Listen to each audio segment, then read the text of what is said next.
E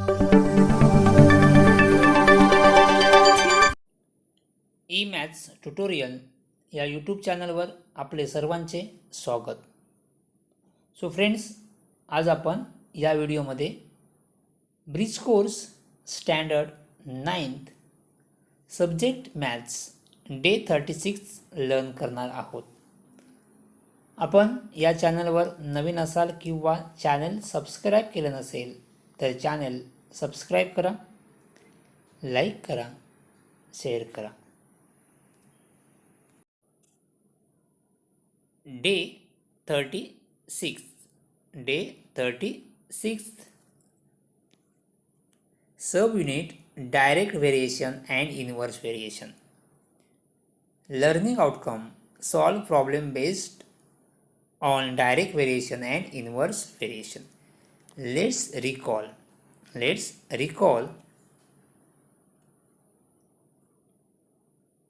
direct variation and inverse variation. Complete the following table. If there is a direct variation between x and y, there is a direct variation between x and y, or x is direct proportional to y, or हेच आपण कसं read करतो, if there is a direct variation between x and y, या ठिकाणी direct variation. Okay, then आपल्याला table complete करायचं आहे.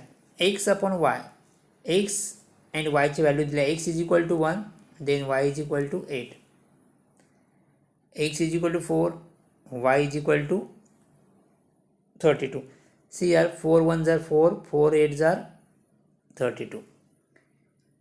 मग या ठिकाणी किती आहेत? 56 आहेत. मग या ठिकाणी किती येतील?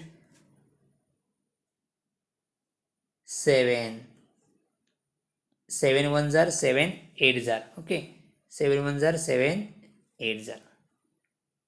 सो नेक्स्ट 12, वाय इज किती या ठिकाणी 8, 8ने मल्टिप्लाय करा. 12 8 जार 96, 12 8 जार 96.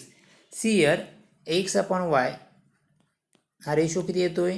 1/8 1/8 1/8 1/8. हा 1/8 हा रेशो कॉन्स्टंट आहे या ठिकाणी. ओके, 1/8. या ठिकाणी काय केलं आपण? डिव्हिजन कळलं. या ठिकाणी डिव्हिजन काय आलं? इथे कॉन्स्टंट आहे. नेक्स्ट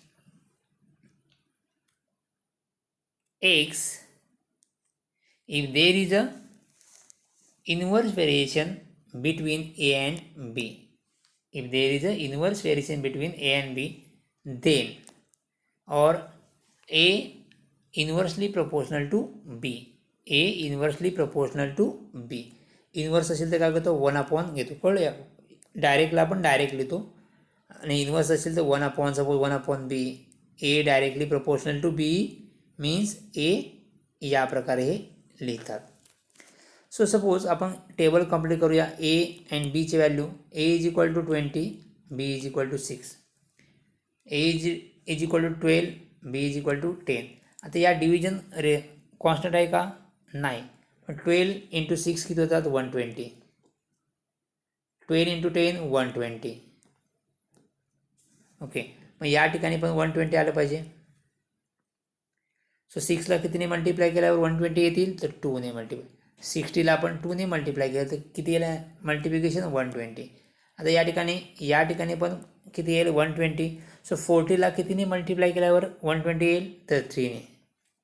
ओके, सो फर्स्ट एक्झाम्पलमध्ये एक्स अपॉन वाय कॉन्स्टंट होता. सेकंड एक्झाम्पलमध्ये काय दिलं आहे? ए इंटू बी कॉन्स्टंट आहे का बघा, मल्टिप्लाय ए इंटू बी 120 120. सो मल्टिप्लिकेशन या ठिकाणी कॉन्स्टंट होतं. या ठिकाणी एक्स अपॉन वाय कॉन्स्टंट, आणि सेकंडमध्ये ए इंटू बी कॉन्स्टंट.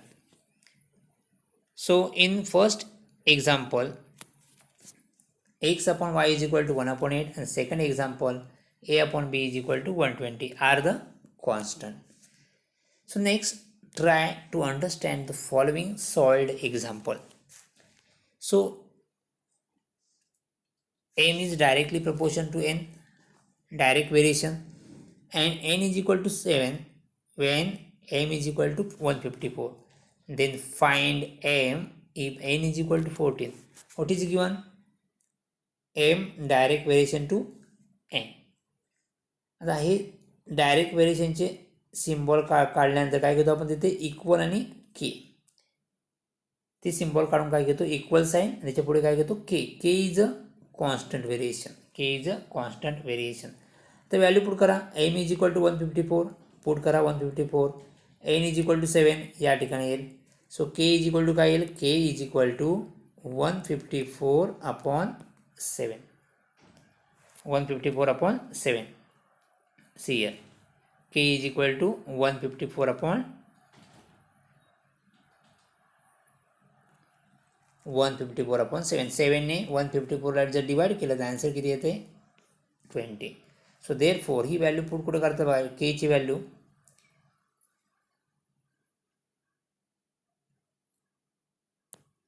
या इक्वेशनमध्ये पुट केले असता. या इक्वेशनमध्ये पुट करा. काय येईल? M is equal to 22 into n. m is equal to 22 into n because k is equal to किती आहे? k is equal to 22. So therefore m is equal to 22 into n.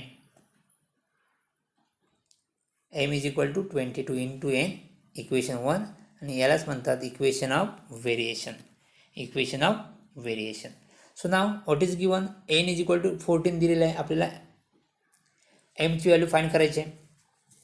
तर ही put n is equal to 14 in equation 1 या इक्वेशनमध्ये put करा. m 22 n is equal to 14 so is equal to 14. 22 into 14 is equal to 308. So m is equal to 308.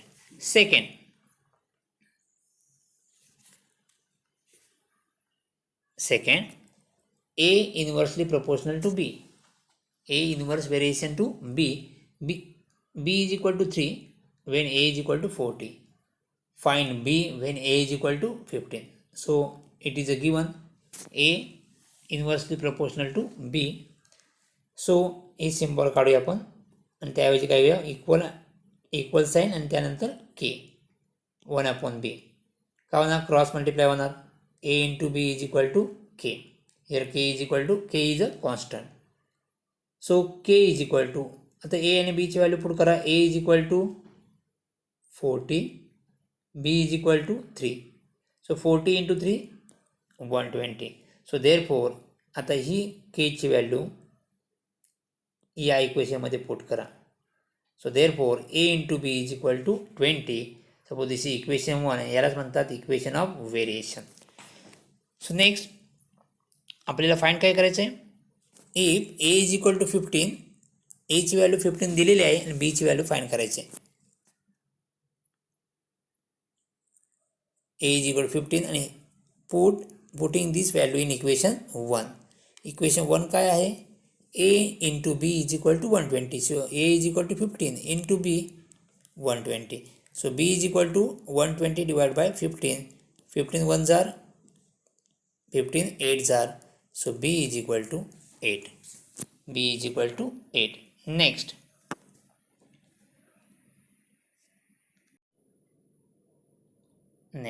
exercise. Complete the following table.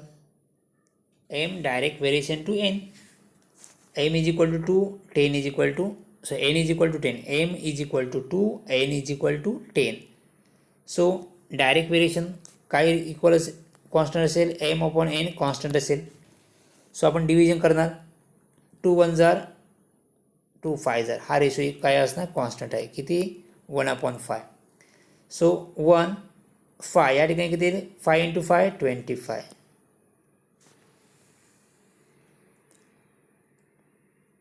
25 okay. तर या ठिकाणी किती? 60ला 12 ने divide करा. Sorry 60ला 5 ने डिवाइड करा. किती येईल? 12 5s are 60. आता या ठिकाणी 18ला 5 ने मल्टिप्लाय करा. किती येईल? 19. बघा सर्व ratio 1/5. 5 1s are 5 1s are 5 5s are 12 1s are 12 5s are 60. 18 1s are 18 5s are 90. Okay.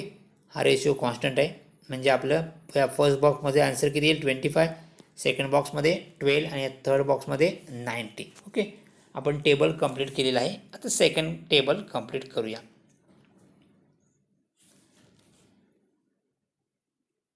If x inverse variation to y, x inversely proportional to y, then the inversely proportion असेल तर काय constant असते, then x into y is equal to constant. Okay, so 4 into 25 किती येतात 100. So 5ला कितीने multiply केल्यावर 100 येतील 20. Okay, simple. y is equal to 10, 10ला कितीने मल्टिप्लाय केल्यावर 100 येतील 10ने, मग या ठिकाणी 10. 50ला कितीने मल्टिप्लाय केल्यावर 100 येतील 2. Answer finish. ओके, बघा 5 into 20 100, 10 into 10 100, 15 into 10 100. Okay, so या प्रकारे आपण पूर्ण एक्सरसाइज कंप्लीट केलेली आहे. थँक्यू.